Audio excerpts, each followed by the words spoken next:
है। अब ये बात मैं चाहता हूं कि माताएं और बहनें बहुत ही ध्यान से सुने, क्योंकि ये उन्हीं के डोमेन का काम है। रामनवमी का जो पारंपरिक मनाने का तरीका ये है कि अपने आसपास से 6, 7, 8 कन्याओं को ले आते हैं, और कन्या ना भी मिले तो लांगुरिया बोल के छोटे लड़कों को हम ले आते हैं और उनको खिला पिलाकर उसकी इतिश्री कर देते हैं। पर क्या हमारे त्योहारों का उद्देश्य सिर्फ इतना ही मात्र है, या फिर हमारे त्योहारों का उद्देश्य इससे कहीं वृहद रहा है? समाज को जोड़ना त्योहारों का एक उद्देश्य रहा है, सामाजिक संगठन को बढ़ाना, शक्ति को बढ़ाना इन त्योहारों का एक उद्देश्य रहा है।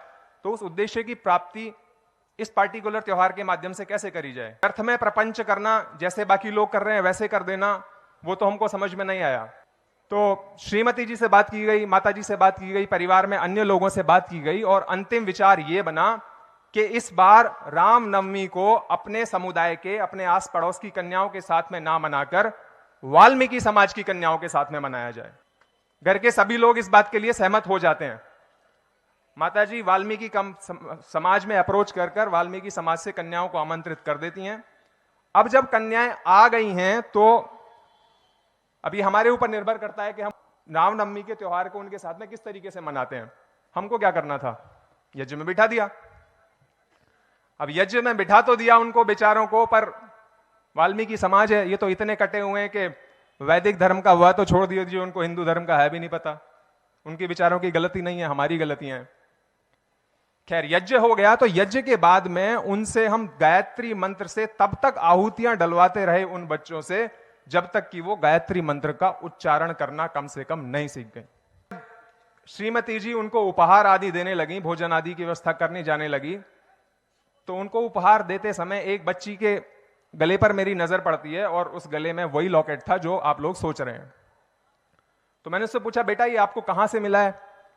कहते हैं उन्होंने दिया है, जो ऐसे ऐसे करते हैं, हेलो हेलो। वो बता नहीं पा रही थी एग्जैक्टली, मिशनरीज का नाम उसको नहीं पता है। मैंने कहा अच्छा ये तुमको कहां से मिला? कहते पलवल से मिला। क्या पलवल में किसने दिया है? कहता मामा जी के यहां गई थी, उनके यहां मुझे दिया, मामा जी पलवल में रहते हैं। तो विचार करने की बात है कि हमारे ही गांव के लोग, वृहद हिंदू समाज के लोग, हमको ये नहीं पता है कि उनकी आवश्यकताएं क्या हैं, उनके साथ में क्या घटित हो रहा है, लेकिन दूर कहीं वेटिकन से कुछ लोग अपना षड्यंत्र चलाते चलाते मेरे गांव तक पहुंच गए और अपना कुचक्र वहां पर उन्होंने फैलाना शुरू कर दिया। पर हमको नहीं पता। हमको क्या नहीं पता? क्योंकि जो परंपराएं बनाई गई थीं, उन परंपराओं को का पालन करने के लिए हमने अपने आप को अपने समुदाय तक सीमित कर लिया, फिर अपने परिवार तक सीमित कर लिया।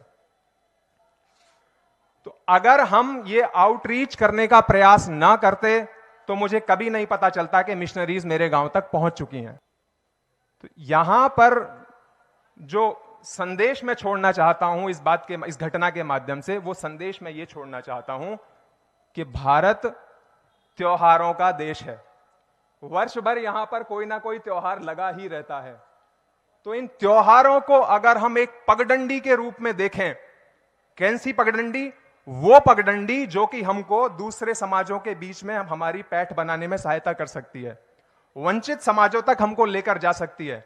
कोई विशेष कार्य नहीं करना हमको, सिर्फ और सिर्फ इन बड़ी बनाई पगडंडियों के ऊपर झाड़ू पोछा लगाकर उसको साफ कर देना है, और बने बनाए रास्तों पर हमको चलना है। रामनवमी का रास्ता बना हुआ है, ऐसे ही कितने त्योहारों के रास्ते बने हुए हैं। आप विचार करके देखिए, अपने घर की कन्याओं को कोई आपके घर में क्यों भेजेगा? लेकिन एक पगडंडी बनी हुई है, उस पगडंडी का उपयोग करके हम दूसरे घर की कन्याओं को अपने घर में बुला सकते हैं और किसी भी तरीके से वैदिक संदेश उन तक पहुंचा सकते हैं। अब बाकी त्योहारों के मामले में के बजाय मुझे रामनवमी का विशेष महत्व क्यों दिखाई देता है? रामनवमी का विशेष महत्व इसलिए दिखाई देता है कि आज भी वृहद हिंदू समाज में रामचंद्र जी के प्रति, यज्ञ के हवन के प्रति, और कम से कम गायत्री मंत्र के प्रति सारे कुचक्रों के चलाए जाने के बावजूद भी अगाध श्रद्धा बची हुई है। उस श्रद्धा का उपयोग करके हम रामनवमी के जैसे त्योहार अगर मनाएं तो हम बाकी समाजों तक अपनी पैठ सरलता से पहुंचा सकते हैं। और रामनवमी का विशेष महत्व तो इसलिए और हो जाता है क्योंकि इसमें कन्याएं जुड़ी हुई हैं, महिलाएं जुड़ी हुई हैं। तो अगर किसी कन्या तक वैदिक संस्कार पहुंचते हैं तो हम सरलता से समझ सकते हैं कि वो उसके सिर्फ इस घर में नहीं, आने वाले घर में भी वो उपयोगी होंगे। कल को जब कोई मिशनरीज उनके पास में कन्वर्जन के लिए आएंगे और तो एक ही शब्द कहेंगे कि जी तुम हिंदू तो हो, पर ये हिंदू तुम्हारे साथ में त्योहार मनाते हैं क्या? वो निरुत्तर हो जाएंगी। ऐसे ही 4 जगह 4 बातों पे आदमी निरुत्तर हो जाए तो उसका दिमाग काम करना बंद कर देता है। वो कहता है अच्छा जी चलो मैं तुम्हारे बाड़े में आ जाता हूं। अब सोच कर देखिए कि अगर हर वंचित समाज का घर किसी ना किसी रूप में इस तरीके से जुड़ा हुआ है और वैदिक कॉन्सेप्ट्स उस तक पहुंचाए गए हैं, तो वो कम से कम सामने वाले की जो जहरीले तीर हैं उनकी काट उसके पास में तैयार रहती है कि मुझे तो बचपन से ही वृहद हिंदू समाज के साथ में मैं अपने त्योहार मनाता आया हूं। दूसरा, लव जिहाद जैसे कॉन्सेप्ट्स जब ये बच्चे धीरे धीरे हमारे संपर्क में आने लग जाते हैं तो सिर्फ रामनवमी नहीं, अगली बार में कृष्ण जन्माष्टमी आती है उस पर भी ऐसा ही आयोजन किया जाए, कौन रोकने वाला है हमको? लव जिहाद जैसे कॉन्सेप्ट से धीरे धीरे करके वो बच्चियां अवेयर होने लग जाती हैं। और तीसरी महत्वपूर्ण चीज होती है, उनके सामने एक छोटा सा विंडो खुल जाती है कि कल को मेरे सामने कोई समस्या इस तरीके की खड़ी होती है तो कुछ सोशल ऑर्गेनाइजेशंस हैं जिनको मैं अप्रोच कर सकता हूं। एनजीओज के अलावा भी कुछ एग्जिस्ट करता है दुनिया में, आर्य समाज भी एक चीज है। तो इसमें जो मूल भावना है वो मूल भावना यही है कि त्योहारों की जो बनी बनाई पगडंडियां हैं उन पगडंडियों का उपयोग करके हम वृहद हिंदू समाज तक अपनी पहुंच बना